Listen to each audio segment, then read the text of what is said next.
శక్తి తైలాభిషేక ఆదివారపు ఆరాధన. సమయం ఉదయం 8:30 గంటల నుండి. స్థలం వైస్రాయ్ గార్డెన్స్, జుబ్లీ బస్టాండ్ ఎదురుగా, సికింద్రాబాద్. ప్రార్థనా శక్తి తైలాభిషేక ఆరాధన మే 22 బుధవారం వైజాగ్. సమయం ఉదయం 10 గంటల నుండి. స్థలం సుబ్బలక్ష్మి కళ్యాణ మండపం, railway new colony, Sri Kanya theatre, Visakhapatnam. ప్రార్థనా శక్తి తైలాభిషేక ఆరాధన మే 23 గురువారం కాకినాడ. సమయం ఉదయం 10 గంటల నుండి. స్థలం కాపు కళ్యాణ మండపం, NFCL రోడ్, RTO ఆఫీస్ పక్కన, RR నగర్, కాకినాడ. ప్రార్థనా శక్తి తైలాభిషేక ఆరాధన మే 24 శుక్రవారం ఏలూరు. సమయం ఉదయం 10 గంటల నుండి. Sri convention hall, CR Reddy women's college, Vatluru, Eluru. ప్రార్థనా శక్తి తైలాభిషేక ఆరాధన మే 25 శనివారం ఒంగోలు. సమయం ఉదయం 10 గంటల నుండి. స్థలం A1 convention hall, old Guntur road, Ongole. Kadapa పరిసర ప్రాంత ప్రజలకు శుభవార్త. ప్రార్థనా శక్తి తైలాభిషేక ఆరాధన మే 28 మంగళవారం కడప. సమయం ఉదయం 10 గంటల నుండి. స్థలం మాధవి కన్వెన్షన్ హాల్, రాయచూరు వెళ్లే రోడ్, RTO ఆఫీస్ ఎదురుగా, కడప. యేసయ్య నామములో మీకు వందనాలు తెలియపరుస్తా ఉన్నాను. ఈ దినము కొరకు దేవుడు సిద్ధపరిచిన వాగ్దానాన్ని మనం స్వాధీనపరచుకుందాం. కీర్తన 80వ అధ్యాయము 9వ వచనం ద్వారా దేవుడు మీ కుటుంబాన్ని దర్శిస్తూ ఉన్నారు. కీర్తనల గ్రంథము 80వ అధ్యాయము 9వ వచనం. దానికి తగిన స్థలము సిద్ధపరిచితిని, దాని వేరు లోతుగా పారి అది దేశమంతటా వ్యాపించెను. ఈరోజు వాగ్దానము, దాని వేరు లోతుగా పారి అది దేశమంతటా వ్యాపించెను. దేవుని నామానికి మహిమ కలుగును గాక. దాని వేరు లోతుగా పారి అది దేశమంతటా వ్యాపించెను. ఈ దినము దేవుడు నీతో మాట్లాడుతున్న గొప్ప మాట.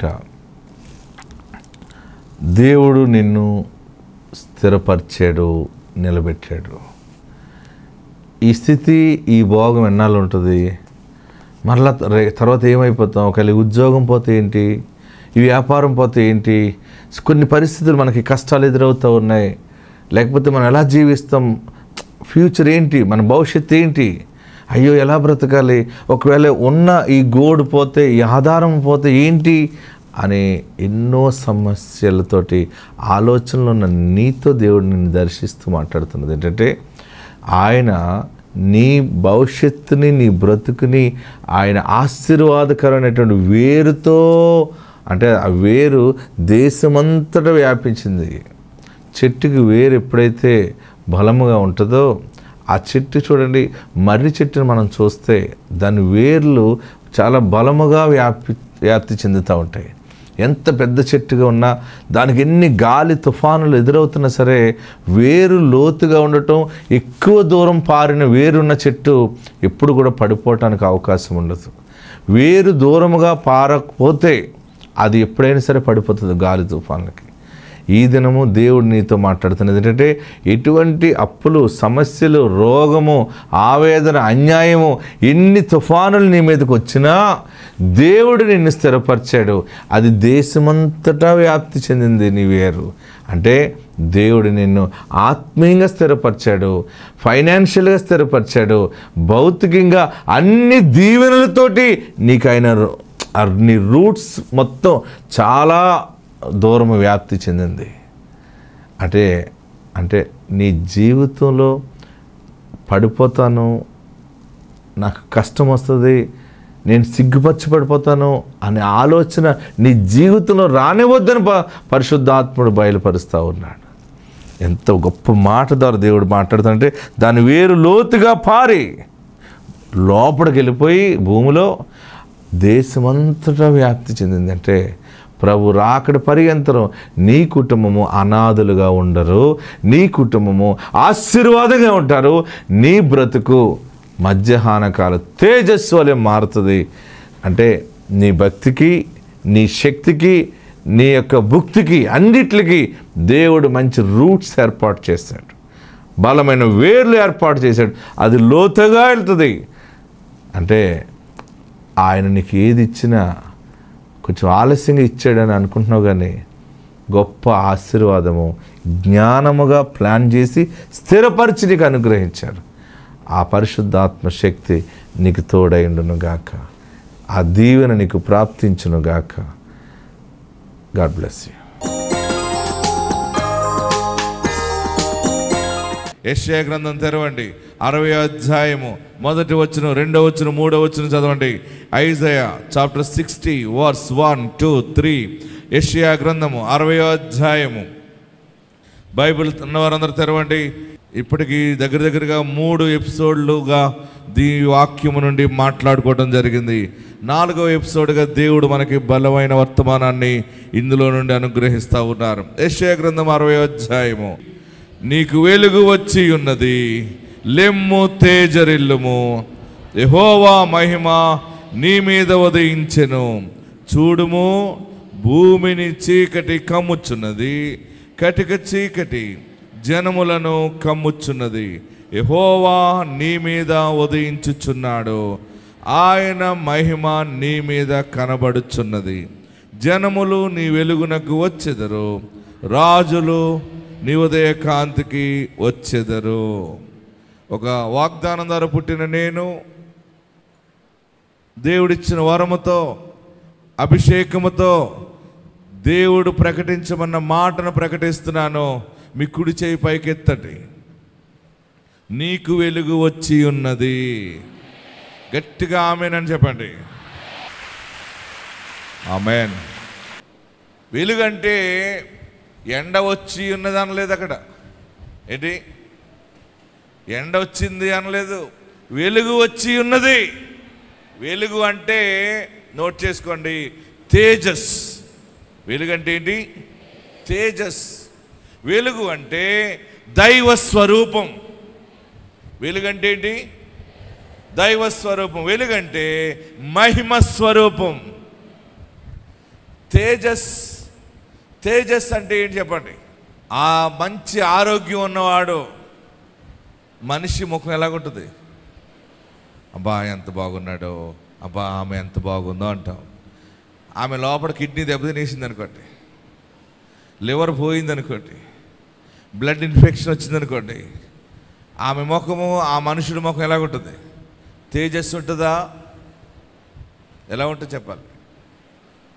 కళ్ళు లోపలికి పోయి పొగాకు చుట్టలాగా అయిపోతారు. అయ్యో ఇలాగ అయిపోయిందండి, ఎంత అందగత్తి మనిషి ఇలాగ అయిపోయిందండి. క్యాన్సర్ వచ్చిందనుకోండి, మనిషి ఎట్లా అయిపోతారు? క్యాన్సర్ వచ్చిన తర్వాత, కీమో చేసిన తర్వాత మనిషి రూపం ఎలాగైపోతుంది? ఉన్న హెయిర్ అంతా కూడా ఊడిపోవటం. మనిషి ఒక పాండూర వర్ణం అన్నాడు ప్రకటన గ్రంథంలో. ఏ కలర్ అది? పాండూర వర్ణం అంటే శవం యొక్క రూపం, పీనుగు రూపం. ఇప్పుడు మనందరం కూడా పైకి ఇంతలా ఉన్నాం, అందరూ పైకి పేస్ట్లు గీస్ట్లు రాసుకుంటున్నాం కాబట్టి ఎవరికి దొరకట్లేదు. కొంతమందికి రోగాలు ఎక్కువైపోయి ఇంకెన్ని రాసినా కానీ అది బయటకు వచ్చేస్తుంది. పీనుగు రూపమే, పాండూర వర్ణము వచ్చేసింది. ఏ మనుషులు కూడా తేజస్సు లేదు.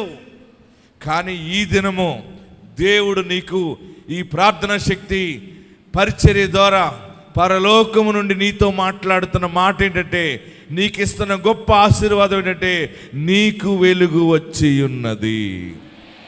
మీకు కూడా తెలుసా, నేను ఇలా ప్రకటిస్తుండగానే ఈ మాట మీరు విన్న అప్పుడే మీ లోపలికి ఆత్మ బలమైన ఆరోగ్యాన్ని కలగజేస్తుంది, రోగాన్ని బలముగా నెట్టుకుంటూ పోతుంది అనమాట. దేవుని వాక్యము నీ హృదయంలోనికి వెళుతూ ఉండగానే అన్నిటినీ నెట్టుకుంటూ నీ రోగాన్ని, నీ క్యాన్సర్ని, నీ మరణకర వ్యాధిని, ఇన్ఫెక్షన్ని అంతటిని యేసు రక్తము శుద్ధి చేస్తా ఉంది.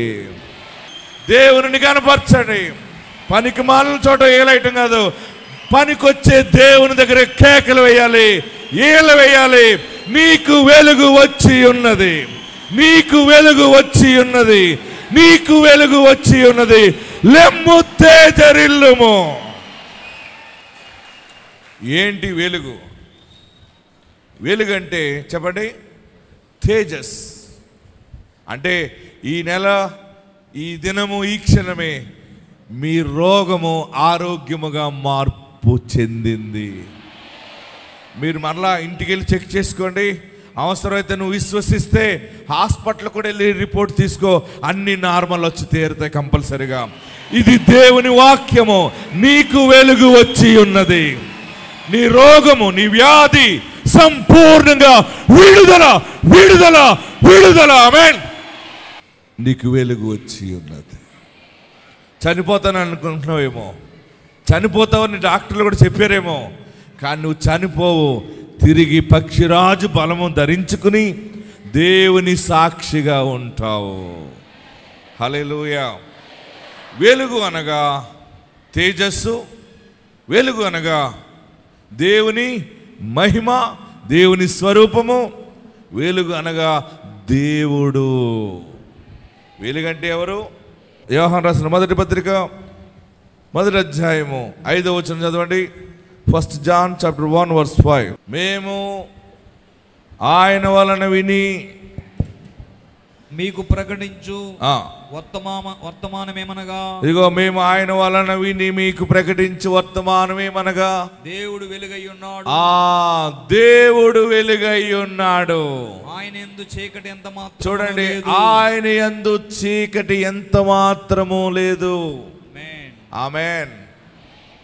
దేవుడు వెలుగై ఉన్నాడు.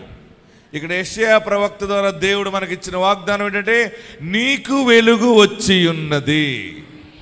అంటే నీకేం వచ్చింది? ఇప్పుడు ఇక్కడ నీకు దేవుడు వచ్చి ఉన్నాడు.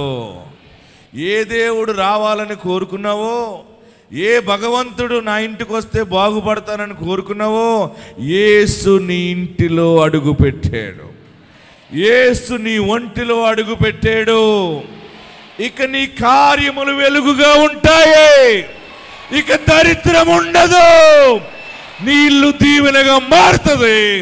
నీ శరీరము దీవెనగా మారుతుంది. నీకు వెలుగు వచ్చి ఉన్నది. లెమ్ము తేజరిల్లుము. ఏడుస్తున్నావేమో, అప్పులోనే ఏడుస్తున్నావేమో. వెలుగు వచ్చింది. ఇక అప్పులు ఉండవు, ఏ ఉండవు. నీవే అనేక మందికి అప్పిస్తావు. మనకి ఎవరున్నా లేకపోయినా దేవుడు ఉండాలి. ఏముండాలి? యేసయ్య ఉంటే అన్నీ ఉంటాయి. మనం ఏం తెలియక బంగారం ఉంటే సరిపోతుంది కదా, బంగారం తాకట్టెట్టుకుంటే డబ్బులు వస్తాయి. కానీ అన్నీ వస్తాయి, కానీ ఆరోగ్యం ఎవరిస్తారు నీకు? నీకు ఆరోగ్యం లేకుండా 10 షాపులు కాంప్లెక్స్ ఉండి పైన దర్జాగా కూర్చుంటే ఒళ్ళంతా కుళ్ళిపోయి ఉంటే నీకు దాని సుఖమేంటి? యేసులో ఆరోగ్యం ఉన్నది, యేసులో ఐశ్వర్యం ఉన్నది, యేసులో ధనం ఉన్నది, యేసులో భూఫలం ఉన్నది, గర్భఫలం ఉన్నది, ఆత్మఫలం ఉన్నది. దేవుడే నీ దగ్గరికి వచ్చాడు. ఈరోజు గట్టిగా చప్పట్లు కొట్టండి, కేకలు వేయండి. ఈ క్షణము నుండి దెయ్యము నీ దగ్గర రాదిక. దెయ్యము నీ ఇంట్లో ఉండదు. దేవుడు వెలుగై ఉన్నాడు. వెలుగు ఫలము సమస్త విధములైన మంచితనము. దేవుడు లేనప్పుడు దెయ్యం ఉంటుంది. ఇంతవరకు ఎవరున్నారో తెలియదు, కానీ దెయ్యం ఉంటే ఎలా ఉంటుందో తెలుసా? దెయ్యం ఉన్న చోట చుట్టలుంటాయి, దెయ్యం ఉన్న చోట మందు ఉంటుంది, దెయ్యం ఉన్న చోట బూతులుంటాయి, దెయ్యం ఉన్న చోట గొడవలు ఉంటాయి, దెయ్యం ఉన్న చోట అనుమానాలు ఉంటాయి. దెయ్యం ఉన్న చోట, దెయ్యం ఉన్న ఇంటిలో అవమానం ఉంటుంది. మీ ఇంట్లో ఎవరున్నారో చూసుకోండి. యేసు ఉన్న ఇంటిలో న్యాయం ఉంటుంది. యేసు ఉన్న ఇంటిలో స్తుతి ఆరాధన ఉంటుంది. యేసు ఉన్న ఇంటిలో సంతోషం ఉంటుంది. యేసు ఉన్న ఇంటిలో నీతి ఏలుబడి చేస్తుంది.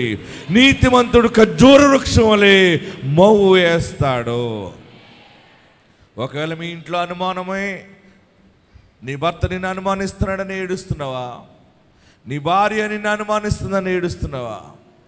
లేకపోతే బిడ్డల విషయంలో కుమిలిపోతున్నావా? లోక స్నేహం చేసి కుటుంబం అంతా కూడా పాడైపోయిన స్థితిలో ఉన్నదని ఏడుస్తున్నావా? ఈ దినము దేవుడు నీ ఇంటిలో అడుగు పెడుతున్నాడు. నేను ఇంత పాపిని కదా, నేను ఇన్ని పాపాలు చేస్తుంటాను, తెలుసో తెలియక ఎన్నో చేసానని అనుకున్నావేమో. అయినా యేసు ఈ దినము నిన్ను క్షమిస్తూ ఉన్నాడు. నీ పాపములు ఆయనకి జ్ఞాపకము చేసుకోడు. నీవు ఇక పరిశుద్ధత కలిగి నీతి నిమిత్తము ఆత్మ సంబంధంగా బలపడి క్రీస్తుకు సాక్షిగా జీవించు. హల్లెలూయా, హల్లెలూయా. నీకు వెలుగు వచ్చి ఉన్నది. లెమ్ము, తేజరిల్లుము, నీ మీద ఆయన ఉదయిస్తున్నాడు. వెలుగు అనగా దేవుడై ఉన్నాడు. ఎవరున్నారో ఎవరు లేరో ఇంతవరకు ఎవరైనా చేయి ఇడిచిపెట్టారని ఏడుస్తున్నావేమో. అయ్యో నేను ఒంటరైపోయాను, నా జీవితము ఇలాగ అయిపోయింది. అందరిని నమ్మి నమ్మి నమ్మి పుణ్యకాలం అంతా గడిచిపోయేలాగా అయిపోయింది. ఇక నా వల్ల ఏమి కాదనుకున్నావేమో. అందరూ విడిచిపెట్టారు కనుక దేవుడే నిన్ను ఆవరించాడు. దేవుడు నిన్ను ఆవరించాడంటే నీవే నీ ప్రజలకు దేవుడుగా ఉండబోతున్నావు. ఆమేన్. మోషే అన్నాడు దేవుడు, ఆ ఐగుప్తు ఫరోకి నిన్ను దేవుడిగా చేస్తానన్నాడు. అంతే. మనమే అనేక మందికి దేవుళ్ళుగా ఉండబోతున్నాం. హల్లెలూయా. అంటే నీ ద్వారా అన్ని కార్యాలు దేవుడు జరిగిస్తున్నాడు. మీరు రాసుకోండి, నోట్ చేసుకోండి. మీలో ఉన్న రోగము కొట్టివేయబడింది. అంతే, ఇంక లేదు మీలో రోగం. అంతే. నీలో దాగి ఉన్న క్యాన్సర్ పోయింది, మరణకరణ వ్యాధి పోయింది. మీరు బలము కలిగి ఉంటారు. మీరు బలపడిపోయాక మీరు తీర్మానం ఏం చేసుకోవాలంటే, ప్రార్థనా శక్తి పరిచర్యలో నేను ఆ పరిచర్యలో ఏదో పని చేస్తానని తీర్మానం చేసుకోండి. నీకు వెలుగు వచ్చి ఉన్నది. తేజస్, నీకు వెలుగు వచ్చి ఉన్నది. మీరు భయపడకండి, నేనున్నాను మీ కొరకు ప్రార్థించటానికి. ఒక ప్రవక్త నాకున్నాడని ధైర్యంగా ఉండండి. నేను ప్రార్థిస్తున్నాను, మీ జీవితాల్లో నూతన వెలుగు మీరు చూడబోతా ఉన్నా. నీకు వెలుగు వచ్చి ఉన్నది. కొత్త తేజస్. మీ కళ్ళు మారిపోతాయి, మీ బుగ్గలు, మీ పెదవులు, మీ హెయిర్ స్టైల్, మొత్తం మీ చేతులు, కాళ్ళు. జబ్బు వచ్చిన వాళ్ళకి కాళ్ళు చేతులు నల్లబడిపోతాయి. నీ పాదాలు నిగనిగలాడిపోతాయి. ఎందుకంటే దైవ బలము నీకు రాబోతా ఉంది, దైవ శక్తి నీకు రాబోతా ఉంది. ఏమైపోతానో అని భయపడద్దు. నీతోనే సూటిగా దేవుడు మాట్లాడుతున్నాడు. నీకు వెలుగు వచ్చి ఉన్నది. నీ వ్యాపారము తిరిగి అభివృద్ధి కాబోతా ఉంది. ద్రాక్షవల్లిగా నీ పరిచర్య, నీ కుటుంబము, నీ చేతి పని, నీ ఆలోచన. సరదాగా చెప్పే మాట కాదు ఇది. మీకు వెలుగు వచ్చి ఉన్నది. ఇంకొక మాట చూడండి, పరిశుద్ధ గ్రంథంలో మనం చూస్తున్నప్పుడు ప్రకటన గ్రంథము 21వ అధ్యాయం 23వ వచనం ఒకరు చదవండి. ప్రకటన గ్రంథము. భయపడకండి, ఇన్ని అప్పులు అయిపోయాం, లేదా ఈ రోగం వచ్చింది, ఎవరు తీరుస్తారు, ఎలా తగ్గుతుంది, పిల్ల ఎలా చేయాలని అనుకుంటున్నావేమో. మీరు ఏదైనా సరే ముందుగా పనులు ప్రారంభించేసేయండి. ఎందుకంటే దేవుడు వెలుగు అనుగ్రహించాడు. మన దగ్గర ఏమున్నా లేకపోయినా కూడా మనం పనులు చేసేస్తాం దేవుడు ఉంటే. ఎందుకంటే చేయలేని సమయం అంతా ఆయన చూసుకుంటాడు. నీ భారం యెహోవా మీద మోపుమన్నాడు. చూడండి ప్రకటన గ్రంథం 21వ అధ్యాయము 23వ వచనం. ఆ పట్టణములో ప్రకాశించుటకై సూర్యుడైనను చంద్రుడైనను దానికి అక్కరలేదు. దేవుని మహిమయే దానిలో ప్రకాశించుచున్నది. గొర్రె పిల్లయే దానికి దీపము. ఆమేన్. మీ దీపం వెలిగించేది దేవుడే. వెలుగు వచ్చేసింది. అది సూర్యుడు చంద్రుడు వల్ల వచ్చే వెలుగు కాదది. సూర్యుడి ద్వారా వెలుగు వస్తే అలా చెమటట్టేస్తుంది. యేసయ్య వెలుగు నీకు చెమట రాదు. నీ హృదయం చల్లగా ఉంటుంది. నువ్వు అనేక మందికి చల్లని ఆశీర్వాదాలు ఇస్తావు. మన వెలుగు ఎలాంటిదంటే, ఈ దినము పరిశుద్ధాత్ముడు ఈ 4వ వర్తమానంలో మీకు తెలియపరిచేది పట్టణములో ప్రకాశించే వెలుగుది. ఆమేన్. ఎక్కడ ప్రకాశించే వెలుగు? మీరే, మీ పిల్లలే మహానగరాల్లో ప్రకాశించబోతా ఉన్నారు. మీ పిల్లలకి 7 సిలువలేసి పంపించండి అంతే. ఉద్యోగానికైనా వ్యాపారానికైనా పిల్లలు పట్టణములో ప్రకాశిస్తారు. దేవుడే సాక్షాత్తుని వెలిగిస్తా ఉన్నాడు. నీ దీపము ఆరిపోదుక. అది ఏ వెలుగంటే దేవుని మహిమ వెలుగన్నాడు ఆమె. నేను చదువుతున్నాను చూడండి. నేను చదువుతున్నప్పుడు మీరు ఆమేన్ ఆమేన్ అని చెప్పండి. ఆ పట్టణములో ప్రకాశించుటకై సూర్యుడైనను చంద్రుడైనను దానికి అక్కరలేదు, దేవుని మహిమయే దానిలో ప్రకాశించుచున్నది, గొర్రె పిల్లయే దానికి దీపము, జనములు దాని వెలుగునందు సంచరింతురు. ఇంతవరకు అందరి దయా దాక్షిణ్యాలు కావాలనుకున్నావు, ఏది లేదని ఏడుస్తున్నావు. ఇక మీదట ఈరోజు ఈ తైలాభిషేకము అయిన మరుక్షణము నుండి మీరు పరీక్ష చేసుకోండి. జనములు నీ వెలుగులోకి రాబోతావు. నీవు ఎక్కడున్నావో సొంత ఇల్లు కలిగి దర్జాగా బ్రతుకుతావు, మంచి ఆరోగ్యము కలిగి సాక్ష్యం ఇస్తావు, దేవుని స్తుతిస్తావు, నీ చేతి పని దీవెనగా మారుతుంది, నీ ఇంటి నిండా డబ్బు ఉంటుంది, బంగారం ఉంటుంది, రక్షణ నిలిచి ఉంటుంది, వెలుగు వచ్చి ఉన్నది. వెలుగంటే వెలుగేది. ఏ వెలుగది? అమ్మగారిచ్చిన ఆస్తి కాదు, అత్తగారిచ్చిన ఆస్తి కాదు. అది పరలోకము నుండి దేవుడు నిన్ను స్వతహాగా నిన్ను వెలిగిస్తా ఉన్నాడు. అది మామూలు వెలుగు కాదు. అది ఈరోజు వాక్యం వింటున్న నీతో దేవుడు మాట్లాడుతూ ఉన్నాడు. ఏ వెలుగది? నీ దీపం ఎవరు వెలిగిస్తున్నారు? నీ బిడ్డని చిన్న చిన్న సంబంధాలు ఇవ్వాలని అనుకోకు, నేను పెళ్లి చేయలేను కదా అని అనుకోకు, ఏదో ఒకటి అని అనుకోకు. ఏదో ఒకటి కాదు, అనేకమైన ఆశీర్వాదాలు ఉన్నాయి. భయపడకండి, చనిపోవాలని అనుకోకండి, పారిపోవాలని అనుకోకండి. అయిపోయింది, ఎలాగొస్తుంది? మీరు చెప్తే మాకు వినటానికి బాగానే ఉంది కానీ ఎలాగొస్తుందని అనుకున్నావేమో. అది దేవుని మహిమ. మహిమ అంటే ఏమీ లేని చోట అన్నీ వచ్చేస్తాయి అంతే. అది ఎలాగొస్తుందో తెలీదు. కొబ్బరి బొండంలోకి నీళ్ళు ఎలాగొస్తాయో అలాగ నీకు వెలుగు వస్తుంది. నా దీపము యేసయ్యా నీవు వెలిగించినావు, సుడిగాలిలో నైనా జడివానలో నైనా ఆరిపోదులే నీవు వెలిగించిన దీపము. ఆయన దీపాన్ని వెలిగిస్తే ఆయన దీపాన్ని వెలిగిస్తే సుడిగాలిలో అది ఆరిపోదు. మామూలు గాలిగా ఆరిపోతుంది దీపం. సుడిగాలంటే సుడి తిప్పేస్తుంది.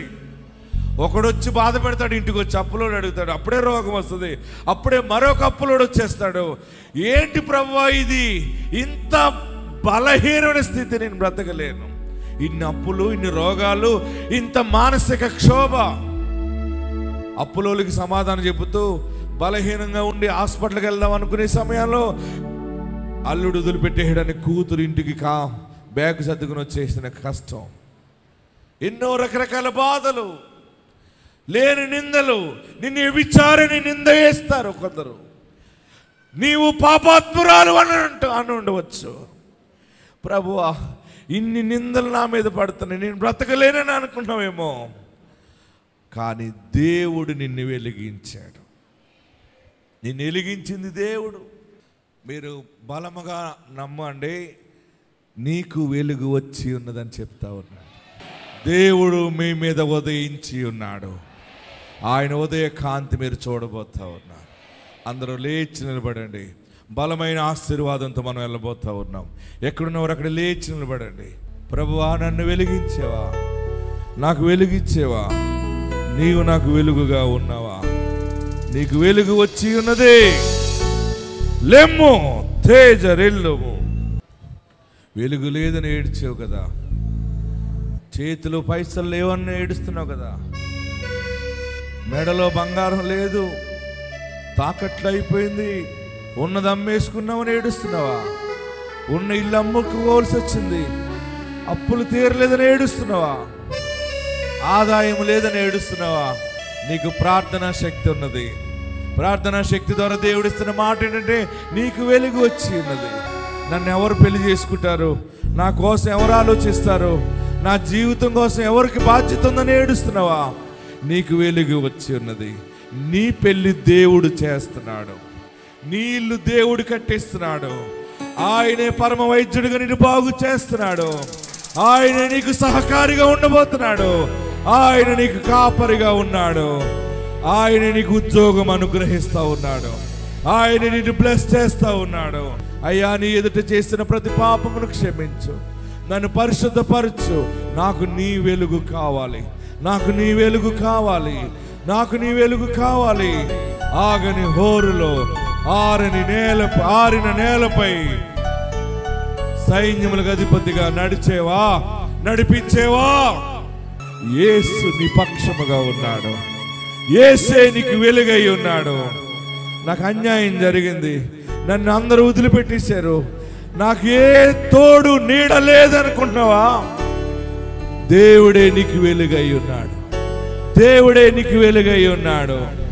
నీ వెలుగు అనేక మందికి దీవెనగా మారబోతోంది.